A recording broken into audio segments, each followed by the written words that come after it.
Hey guys, Mike here. A little bit of a different video. You know, sort of related to my content, but a little different. Got the inspiration to make this video. I'll give you a little bit of a backstory. So this guy here is my Ruger GP100. It's a 357 Magnum 6-shot revolver. Just show you, she is empty. I picked this up a couple weeks ago. Decided this was going to be the year that I start hunting with a handgun. Where I live, you're required to use a revolver for big game. So a 357 seemed like a pretty decent starting point. I'm not that good with high recoil handguns. I'm not afraid to admit it.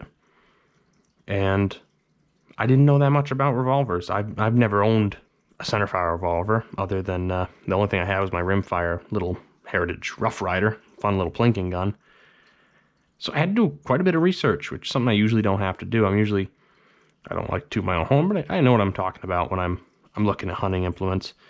Not so with revolvers. And everything I could find, it was all about the price point. There's no real, at least from what I could find.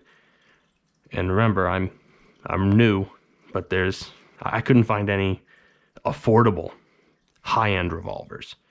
And I'm not talking like the Taurus, some of the Taurus revolvers that are $400. I mean, and they're decently good from what I hear.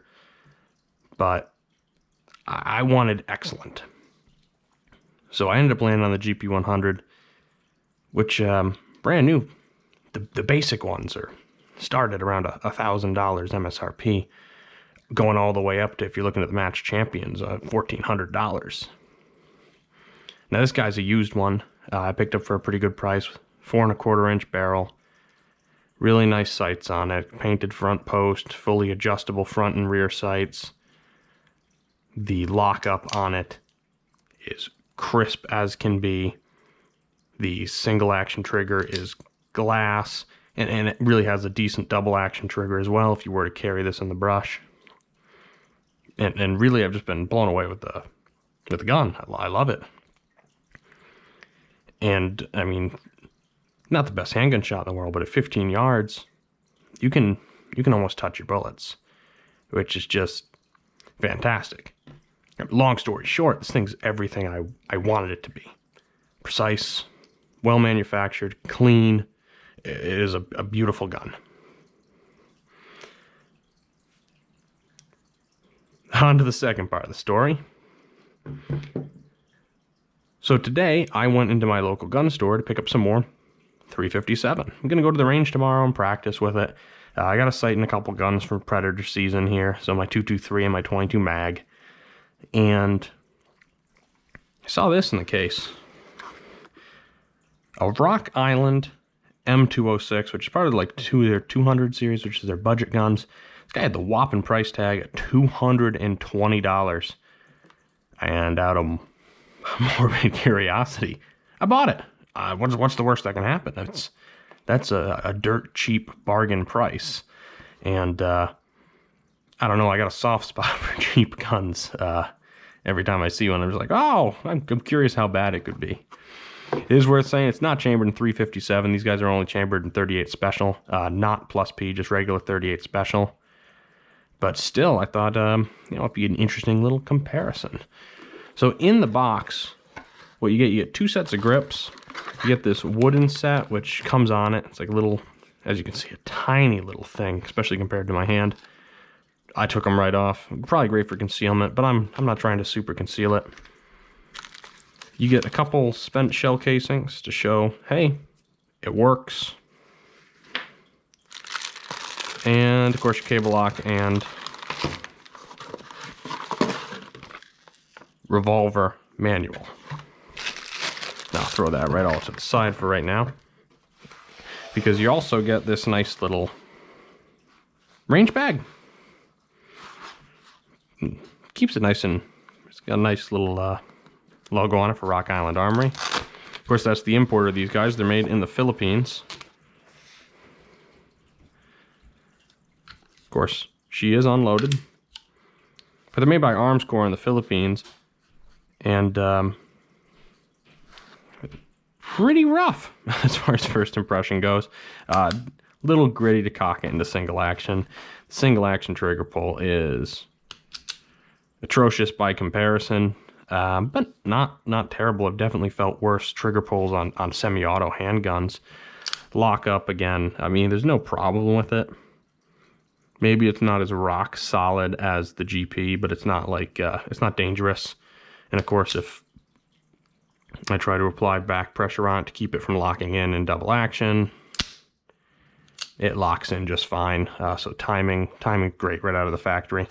And not that that's necessarily something you have to worry about with a new gun, but for the price tag, 200 and change, you worry. But again, fixed front sight, it's a little snubby. Only 2-inch barrel on this guy. The Model 200, which is I think the forerunner of this guy, has a 4-inch barrel. Still fixed sight though, and still 6-shot 38 special. Although it comes only with these polymer, they call them combat grips. Definitely a more comfortable grip for me. I honestly wouldn't have bought it if it didn't come with these, because I wouldn't want to shoot the thing. But overall, I mean, it seems decently solid for a cheap gun. I've definitely picked up worse. I had a Sky pistol, and that thing was, it felt well built, but it was just terrible to shoot. This guy's kind of modeled after, roughly, from what I can gather, the Colt Detective models. At least that's what a lot of people say. Especially with those wood grips, gives it a real retro look. And it's got the Colt style pullback to release on the cylinder versus the GP100s and the Ruger style of push in, which I think it's superior. It's also worth noting, like I was saying, the fit and finish on this gun is amazing. Yeah, because it's a high quality gun. I mean, you're essentially looking at a $1,000 revolver versus a $250. So for a quarter of the price, this is what you're getting. Of course, it being a 38 special, you see the frame is not even close to as beefy. Cylinder is, of course, a little bit shorter, and it's also much thinner. It doesn't need all that beef to be able to handle the pressure of 357 Magnum. So, I mean, I picked up this, a couple boxes of 38 Special, and we'll get some footage tomorrow, and I'll just kind of see how it is compared to the GP100, and because at the end of the day, all that matters is it shoots well, and if you can get a little 6-shot 38 Special snub nose that shoots great for $225, then, I mean, you might be better off with something like this versus a High Point, for example. But we'll see. So tomorrow I'll grab some footage. We'll look at how they shot, and we'll come back to this table and kind of review everything. All right, guys, we're at the range. I've got the GP100 and our little Model 206. I already went ahead and they're both loaded. So this guy, we're going to be shooting some Federal 158 grain soft points, just what shoots good out of it. This guy, I just picked up some also 158 grain lead round noses. Just, you know, cheap target ammo. It's a cheap target gun, that's what it gets. So we'll go ahead, we'll fire a few shots out of them.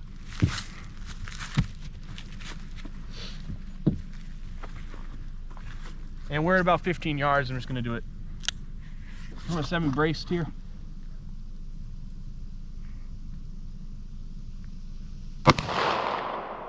And these are cold guns.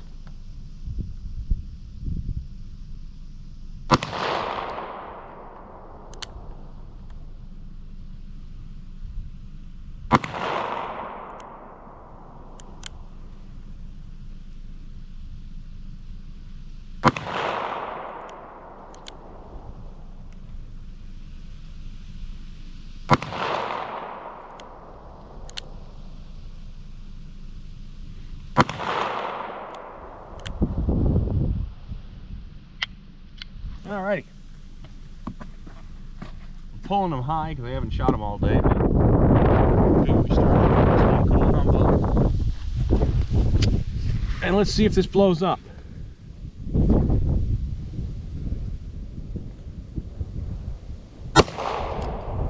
Wow, that has no recoil. Oop.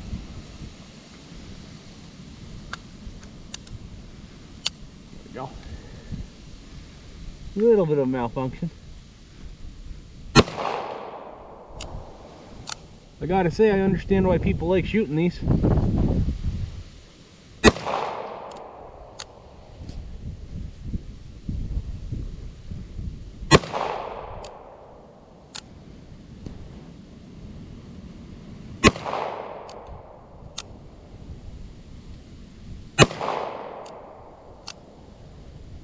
Target's moving a little. Ah, screw it. Don't matter anyway. Let's go down and take a look at the targets.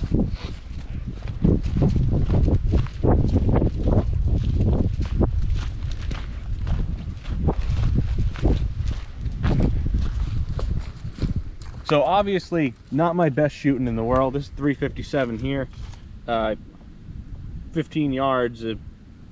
It's okay. I'm obviously pulling it high. The other day when I was a little more used to shooting it, not fresh, I was able to get them more towards the bullseye. So that's me, not the gun, but the group is indicative of it.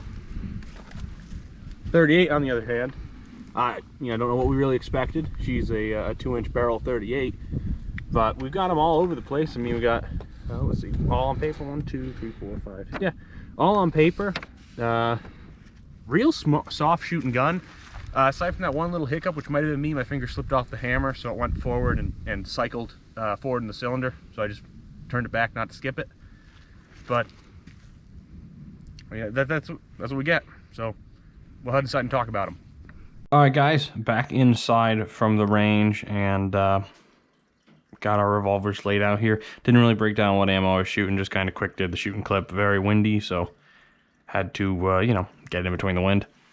But I was firing these the Federal American Eagle jacketed soft points, little 150 grain soft point, and these were just cheap UMC, 158 grain lead soft nose. You can see the size comparison for those of you who haven't seen it out there. 38 Special is just a hair shorter, which is why I can actually fire these out of 357. I don't want to do that just because I don't want to erode the cylinder too far back. But even though the same weight, far less powerful with the 700 feet per second versus almost 1300 feet a second. And these are pretty light Magnum loads that I'm using in that. Hence why this guy's a little lighter built and obviously not rated for 357. I believe that's actually the reason they lengthened the case, was to make sure that some idiot didn't jam it in their 38 Special and blow their gun up. Now, with all that said, after the,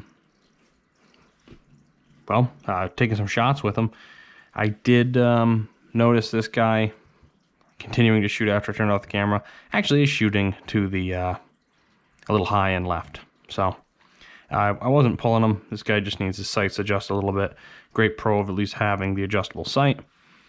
Whereas with our little $200 budget revolver, I actually got a lot better with this. It also turns out, and I'm going to put a little post in the video saying, but we're actually closer to 20 yards. So, with a handgun, 5 yards does matter. But shooting this at 10 and 15, just with a soft lead, I have both paper and some steel swinger targets. It's actually getting pretty consistent accuracy with it. And, despite the fact that it's gritty, it's a little rough, it does shoot. And like I started off saying, it's probably a better self-defense handgun than a high point, I got to imagine. 38 Special might not be the hottest cartridge in the world, but it's definitely manageable recoil. The gun is reliable enough and rugged, of course. Double action revolver, of course, you don't have a safety. You can just pull that trigger and bang, it goes. But really just overall quite impressed with this little guy. You definitely can tell the difference in the fit and finish and the quality. So if you're someone looking for a revolver and you have the money to spend, I would definitely recommend picking up one of the Rugers, whether it's if it's a little less money. The SP101s are some good self-defense handguns. GP100, I love mine, can't say enough good about it. Of course, they've also got the Ruger Red Hawks and the Black Hawks. They make some good revolvers. But if you've only got a couple bucks in your pocket and you want to go to the store and you want to pick up a revolver, whether it's just because you want to go to the range and have some fun, or maybe you need a self-defense tool, This little Rock Island M206 is a fine choice. Yeah, it works well. Might not be the prettiest thing in the world, but it works. At the end of the day, like I said, that's really all that matters. So if you guys like this kind of content, I'm a firearm collector. I'd be pleased to show off some more different unique vintage hunting arms and things of that nature. So, of course, if you like it, leave a like, leave a comment, maybe subscribe to the channel, and I can definitely do more like this if it's something you guys want to see more of. You guys have a good night.